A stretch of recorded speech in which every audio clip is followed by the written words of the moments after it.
Hello, Assalamualaikum warahmatullahi wabarakatuh dan salam sejahtera saya ucapkan kepada semua para pelajar yang saya hormati. So hari ini kita akan mulakan sesi kelas yang pertama, kelas secara online memandangkan kita masih lagi dalam tempoh PKP dan ada juga pelajar daripada Sarawak kan, dan jadi tidak boleh buat kelas.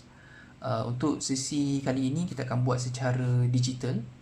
Okay, so selamat kembali ke Politeknik Kota Kinabalu bagi sesi Jun 2020. Okay, nama saya Syazan Hafiz bin Samsudin. Saya merupakan pensyarah daripada Jabatan Matematik Sains dan Komputer. Saya dah mengajar matematik engineering ni sudah hampir 9 tahun. So kita akan belajar bagi kod DBM 30033, iaitu namanya adalah Engineering Mathematics 3. Okay? Okay. So bila saya tulis kat sini kelas, maksudnya kamu kena tulis jugalah. Okay? Janganlah biarkan saya tulis ini, kamu tengok saja. So pembelajaran tu hanya akan sekadar itu sajalah. Okay? So seeloknya bila saya menulis ini, kamu pun haruslah menulis juga. Saya lebih suka kalau kita belajar tu menggunakan buku. Kita belajar tu menggunakan buku. So pelajar jangan pakai kertas-kertas ni lah, macam selai ni sebenarnya tak bagus sebenarnya. Jadi hilang pula nanti. So seeloknya kita buat dalam buku yang berklip lah, berklip. So kita boleh tengok syllabus tu satu persatu, chapter by chapter. Okay. So video yang saya akan buat hari ni bukan saja untuk hari ni. Kita akan buat video ni seminggu 2 kali. So pastikan kamu like video ni serta subscribe channel ni. So the next thing adalah kita akan kelas kita pada hari ini objektifnya adalah untuk kita membuat sesi pengenalan sebenarnya. Sesi pengenalan yang berkaitan dengan subjek ni lah. Okay. So sebelum saya masuk dengan lebih lanjut yang bahagian tu, pertama sekali kamu kena berdaftar SIDOS. Okay. Benda ini. Okay. Kamu kena daftar SIDOS dulu. Okay. Bila kamu dah daftar SIDOS, kamu kena buat self enrollment bagi kursus DBM 30033. Okay, so kamu kena daftar SIDOS. So kalau kamu ada masalah dengan SIDOS, kamu haruslah berjumpa dengan PA ataupun contact PA kamu, dan PA kamu akan cuba untuk dapatkan kamu akses ke dalam SIDOS. Mungkin ada yang terlupa password, ada yang juga yang terlupa username dan sebagainya kan. So kamu boleh kamu boleh contact dengan PA kamu akan buatlah, dia akan uruskan nanti. Okay. Dan pastikan untuk kelas yang pertama ini, pastikan kamu sudah enroll sebelum masuk kelas lah. Okay. Sebelum masuk kelas kamu dah enroll untuk kursus ini supaya senang untuk di kemudian hari. Okay. Alright, so pendaftaran itu yang pertama lah. Okay. Yang kedua sekali adalah kehadiran. Okay, kehadiran kamu semua ni semuanya akan compilekan di dalam SIDOS juga. Okay. So saya akan sediakan link ataupun pautan yang kamu perlu tekan, supaya bila kamu tekan pautan tersebut, maka kamu hadirlah pada waktu tersebut. Okay. So kehadiran kali ini sangat penting. Okay. Sebab kalau kamu tak tekan pautan tersebut, maka kamu adalah tidak hadir. Okay. Pautan itu hanya akan wujud dalam masa kelas itu sahaja. Contohnya kan, kelas kamu adalah pada pukul 8 pagi sehingga 10 pagi lah. Dah 2 jam kan kelas kita? Basically 2 jam je lah. So dalam 2 jam ni, pautan itu saya akan pastikan dia muncul masa 2 jam itu, mengikut jadual waktu yang kita sediakan lah kan. So pelajar haruslah tekan dalam jangka masa ini, 2 jam ini. Okay.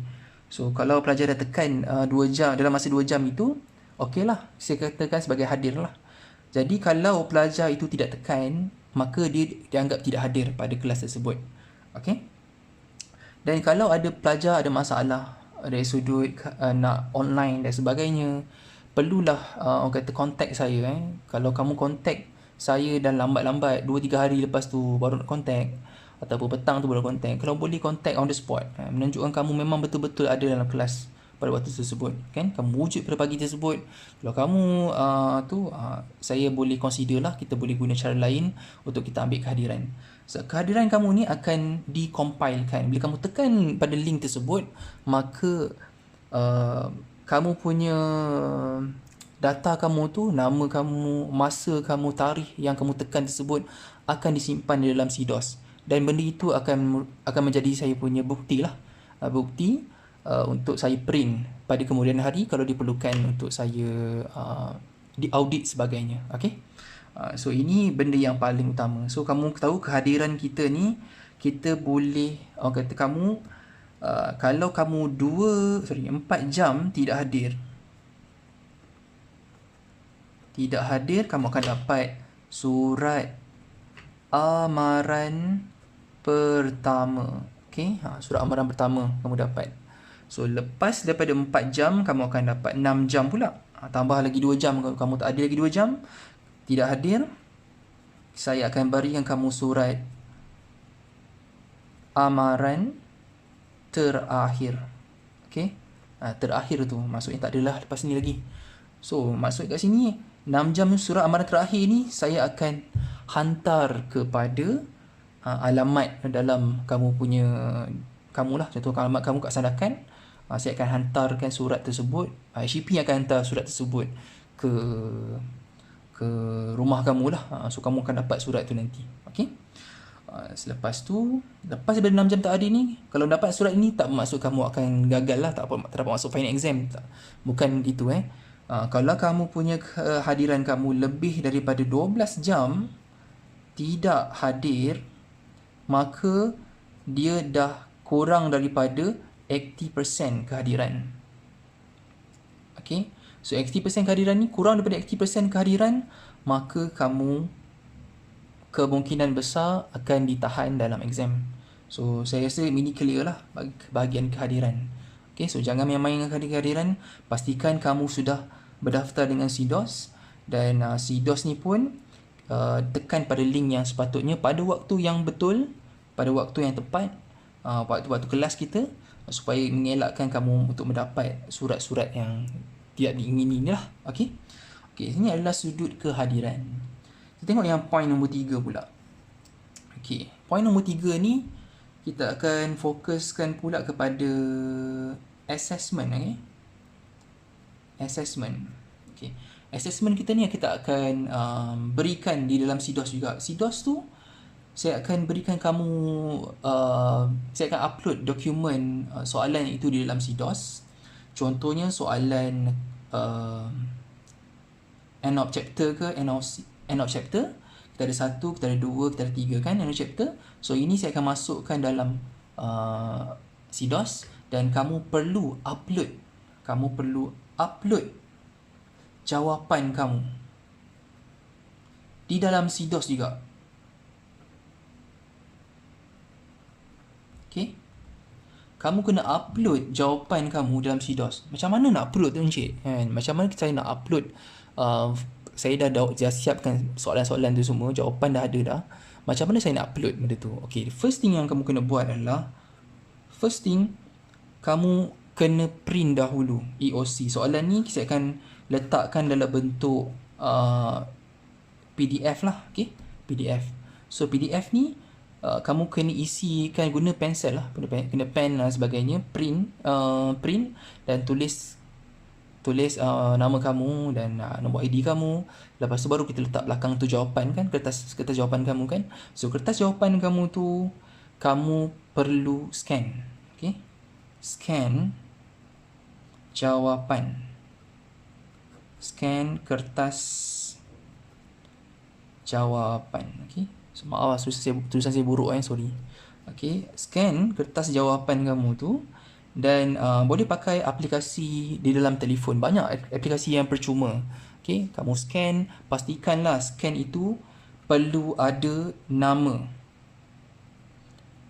nombor ID, okay, kelas. 3 benda ni yang utama. Okay, bila kamu scan video, kamu scan kamu punya jawapan kamu tu beserta dengan muka depan sekali yang ada nama kamu tu, pastikan perlu ada nama bagi setiap kertas yang kamu berikan tu. Jawapan yang kamu berikan tu pastikan ada nama, nombor ID dan juga kelas. Jangan letak depan, memanglah kena ada muka, nama dan sebagainya, tapi setiap kertas jawapan kamu tu perlulah ada benda ni. Saya risau bukan apa, takut nanti benda tu hilang, okay? Dan benda tu ada satu soalan yang kertas jawapan yang tak tahu mana siapa tuan punya kertas jawapan tu. So untuk mengelakkan perkara tu berlaku, so eloklah kamu sediakan teruslah benda ni, 3 item ni dalam kertas yang kita sediakan, kertas jawapan yang kamu buat tu. Okay, dan siap benda tu, compilekan, pastikan dalam bentuk PDF PDF. Dan PDF ni pun perlulah bernama, file dia perlulah bernama dan nombor ID serta kelas. Okay, 3 ni juga ada nama lah, nama, nombor ID dan kelas. Buatlah macam mana pun, format dia adalah nama, nombor ID dan kelas. Okay, upload dalam CDOS. Kalau kita katakan dia ada durasi masa, okay, soalan dan assessment tu semua ada durasi masa. Biasanya kalau dikatakan benda tu perlu dia buat dalam masa let's say 3 hari, 3 hari saja pautan tu akan disediakan. Kalau kamu lambat masukkan file tersebut, takut pautan tu dah tak ada. So pastikan on time, okay? On time, okay? Dalam durasi masa yang sepatutnya. Kalau link tu hilang, saya anggapkan kamu tidak hadir. Kamu tidak submit assessment tersebut. Okay? So saya akan print balik, okay? Semua assessment kamu ni, semua yang kamu berikan kepada saya ni, saya akan print dan saya akan tanda balik satu persatu. Okay? Jadi bila saya print tu semua, maksudnya saya mengharapkan tak ada peniruan lah. Okay? Saya mengharapkan kamu buat benda tu dengan kefahaman kamu, dengan orang kata menggunakan kamu punya daya fikir kamu lah, bukannya bergantung kepada peniruan, okay? Semata-mata. Assessment kamu semua adalah individual. Saya expect daripada kamu adalah tak ada peniruan. Kamu nak bincang kawan kamu, bincanglah, kan? Saya tak kisah benda tu. Tapi tolong jangan meniru, okay? Usaha sendiri. Kalau saya nampak kesilapan tu, sama saja saya menganggap bahawa peniruan ada berlaku di situ. So basically itu saja untuk assessment. Dan kita akan tengok pula kepada sudut yang lain, okay? Apa yang ada dalam Mathematics 3 ni, okay? First kali saya ada upload satu course outline DBM 30033. Kamu boleh tengok di dalam grup WhatsApp masing-masing. Okay, di sini saya tak print ni, jadi kamu boleh tengok dekat dalam dokumen tu. DBM 30033 ni dia punya prerequisite ni adalah DBM 20023. Okay, so ini adalah Mat 2 lah. So siapa yang dah gagal, masih gagal lagi DBM 20023 ni, maka tak boleh ambil lah DBM 30033. Tapi yang kita akan sentuh bagi subjek ini adalah yang pertama adalah statistik and probability. Okay, statistik and probability. Okay, statistik and probability kita ni adalah topik yang pertama. Yang kedua topiknya adalah numerical method. Numerical method. Yang ketiga adalah ordinary differential equation. Okay, ordinary differential equation ni ataupun dipanggil sebagai ODE lah. ODE. Nombor 4 Topik yang terakhir adalah linear programming. Okay. So, saya secara ringkas saya explain lah apa yang kamu akan belajar dalam statistik and probability ni. Okay. Statistik ni basically kita akan cerita pasal, kamu pernah belajar juga dulu sebenarnya sebelum ni. Kita akan belajar tentang macam mana kita nak buat chart nak buat chart. Contoh chart yang ada adalah carta pie. Kita belajar tentang bar chart. Kita ada line chart. Kita ada pictograph. Okay, kita ada pictograph. So kita ada banyak okay, sorry, ini tulisan buruk. Kita ada line chart, kita ada pie chart, kita ada bar chart, kita ada pictograph. Okay, so carta lah. So carta ini bukan saja ini saja, kita ada banyak lagi carta yang lain. So selain itu kita ada juga belajar histogram. Okay, selain daripada itu, statistik ni kita akan fokuskan kepada untuk dapatkan mean, mode, median. Kita ada belajar tentang variance, kita ada belajar tentang standard deviation dan banyak lagi lah dalam situ. So benda ni memang benda yang orang kata agak banyak kiraan, dan banyak penggunaan graf. So kamu perlu ada kertas graf lah untuk statistik ni. Kita perlukan kertas graf, kita perlukan jangka lukis sebab kita nak buat bulatan untuk pie chart. Itu semua kita akan fokus untuk statistik nanti. So habis statistik, masih ada lagi chapter 1. Chapter 1 ni sebenarnya dia panjang. Dia ada statistik dan dia ada probability. Probability ni dalam bahasa Melayu dipanggil sebagai kebarangkalian. Okay? Ini adalah salah satu kebarangkalian. Okay, ini adalah salah satu topik yang agak popular waktu SPM dulu. Siapa yang ada ambil subjek Admaths kan. So korang boleh ulang balik lah, study balik benda ni, kebarangkalian ni. So kebarangkalian ni agak hebat juga sebab kita nak belajar tentang forecasting. Kita nak belajar tentang ramalan, kita belajar tentang kemungkinan atau kebarangkalian yang akan berlaku kalau kita buat sesuatu action, okay? Ataupun satu peristiwa. So ini kita akan fokus lepas tu statistik. Habis statistik, probability, lepas kita akan masuk numerical method. Numerical method ni kita akan belajar lebih kurang 5 methods. 5 method numerical. Okay, 5 method ni ada terbagi pada 2. Kita akan belajar pula yang linear equation. So linear equation dan non-linear equation. Okay, ada 2 tu. Non-linear equation ada 3 method. Non-linear ni ada 2 method. So 3 campur 2 ada 5 method yang kita akan belajar dalam numerical method ini. Lepas kita dah habis numerical method, kita akan masuk sikit kat bahagian ordinary differential equation ini. Ordinary differential equation ni kita akan belajar differential equation lah. Okay, sebelum ni kita belajar tentang differentiation. So kali ni kita akan belajar tentang differential equation. Dia ada tambahan kat sini. Nampak equation kat situ. Sebelum kita belajar hanya differentiation saja, sekarang kita akan belajar differential equation. Ada tambahan sikit kat situ. So bila ada equation kat sini, maka kita banyak akan fokuskan bagaimana bentuk persamaan bagi perbezaan tersebut. So kita akan tengok kat situ lah, ada banyak method dalam sini. So ini agak panjang jugalah bahagian sini. Dan habis bahagian sini, the last kali adalah linear programming. Linear programming ni ada terbagi pada 2 bahagian. Yang pertama sekali, bahagian yang utama ni, kita akan belajar tentang graf.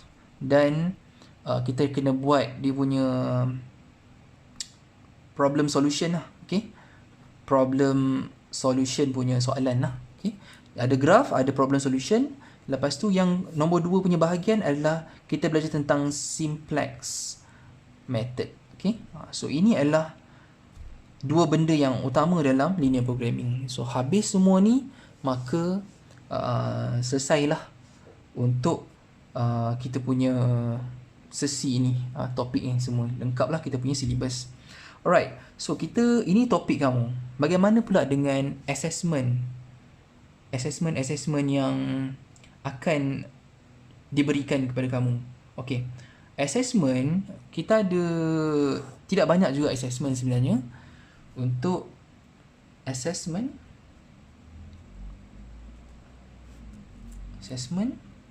Yang pertama kita ada quiz. Okay, quiz. Quiz kita ni ada 2 bahagian quiz. Dan dia punya markahnya adalah sebanyak 10%. 10% markahnya. So, quiz yang pertama punya quiz ni dan yang kedua punya quiz ni, yang pertama dahulu, dia akan berada dalam topik yang pertama. Okay? Topik 1 akan ada. Manakala yang kedua ini, dia akan berada dalam topik 3 lah. Okay? Topik 3. Topik 1, quiz 1 akan berada dekat bahagian statistik. Manakala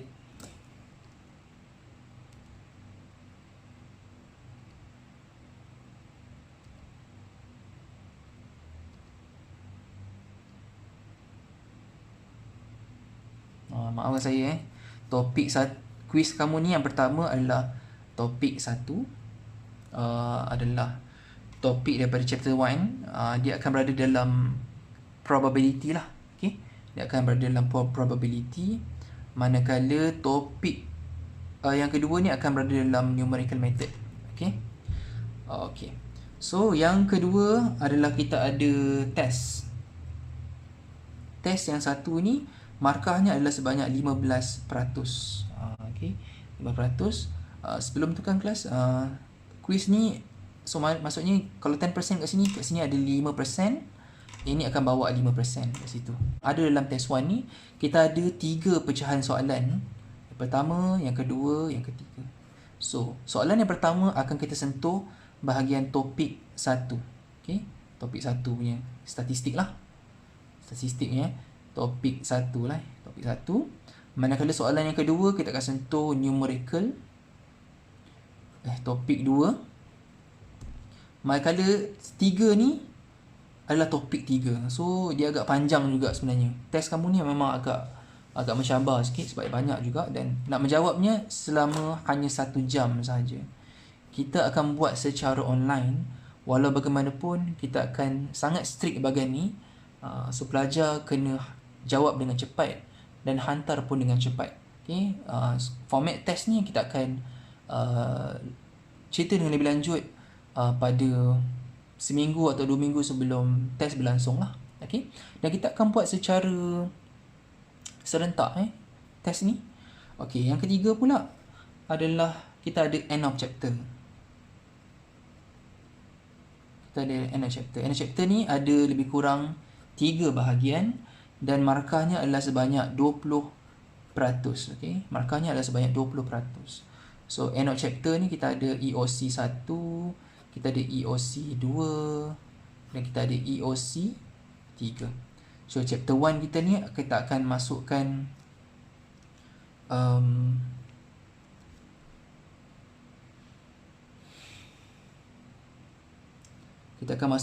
topik 2. Ini adalah topik 3. Ini adalah topik yang keempat. Gitu. Okay. So, last but not least, yang nombor 4 ni, kita ada case study. Okay, case study kita ni satu saja. Markahnya sebanyak 15%. Dan ini adalah dibuat secara berkumpulan. Okay. Berkumpulan. Lepas kamu dah buat berkumpulan, soalan saya akan berikan kepada kamu. Kamu akan berbincang bersama-sama dengan team member kamu. Kalau jauh-jauh boleh WhatsApp. Pastikan kamu buat secara berkumpulan. Dan dan juga selepas dah siap tu, kamu kena buat pembentangan. Okay? Kamu kena buat pembentangan secara berkumpulan juga. Okay? So kita akan buat live conference lah. Okay, live conference. Okay, kita akan buat live conference kat situ. So basically semua ini kamu kena buat individual. Ini kena buat individual, ini kena buat individual, semuanya individual kecuali yang ini saja. Ini akan buat secara berkumpulan. So kalau boleh jangan ada sebarang peniruan langsung lah. Okay. So semua markah ni semua dia adalah sebanyak, dicampurkan semua 15%, campur 20%, campur 15%, campur 10%, kita akan dapat total dia adalah 60% kat situ. Bila 60%, bakinya 40%. So final exam adalah sebanyak 40%. So 60 campur 40 dapatlah 100% kat situ. Okay. Setakat ni yang saya tahu setakat ini, final exam kamu ni kita akan laksanakan secara face to face juga, di mana kamu kemungkinan besar akan kembali ke Politeknik Kota Kinabalu khasnya untuk menghadapi final exam di Dewan. Okey, pasal buku kan, buku ni sebab kamu bukan berada di Politeknik Kota Kinabalu, jadi saya rasa rujukan yang paling sesuai untuk kamu tengok, kamu rujuk adalah menggunakan buku lah. Tapi buku kan susah nak dapat. So saya ada beberapa buku yang saya suggest untuk kamu dapatkan. Yang pertama sekali, buku ni lah. Okay? Buku ni Polytechnic Series. Kita ada Oxford Fajar. Ini adalah versi yang mula-mula first edition ni kan. Oxford Fajar. Lupa terus beli buku ni. Okay? Buku ni memang ada konten yang diperlukan. Contohnya konten-konten ni kita ada chapter statistik and probability, kita ada numerical method, kita ada linear programming, kita juga ada Laplace transform. So basically benda ni semua ada. Okay, Laplace transform ni, Laplace transform ni untuk elektrik So kita punya adalah yang nombor 5 ni. Okay, ordinary differential equation. Okay, dia punya konten-konten yang ada dalam buku ni. So which mean buku ni sangat bagus. So saya akan gunakan buku ni juga dalam sesi pengajaran kita. Dan selain daripada buku ini, yang kamu boleh dapatkan adalah buku Politeknik ini. Okay, siapa-siapa senior-senior kamu kenal, senior-senior Politeknik Kota Kinabalu dan dia ada buku ini, kamu boleh pinjam buku ini kepada dia. Okay, jangan risau, kita ada buku-buku yang lain, ataupun kamu boleh gunakan ada dalam konten dalam YouTube. Semua kamu kena explore je. Okay, mungkin ada nota-nota yang boleh kamu jadikan sebagai rujukan dalam YouTube juga. Dan juga dalam masa yang sama saya akan sediakan juga nota-nota yang nota yang dalam bentuk PDF. Saya akan letakkan dalam CDOS dalam masa ke semasa lah. Okay, setakat ini saya rasa itu sahaja untuk bahagian yang saya fikirkan pengenalan yang utama lah. Okay, lepas kita ada video-video yang lain, video-video yang orang kata lebih memfokuskan kepada topik-topik yang lebih advance kan. Kita akan belajar statistik lepas ni. So hari ni saya nak masuk statistik juga, tapi cuma saya rasa benda tu agak berat untuk first day punya kelas. So kita akan fokuskan bahagian statistik ni. Topik yang pertama iaitu topik bahagian carta ini. Classes, okay, the next class.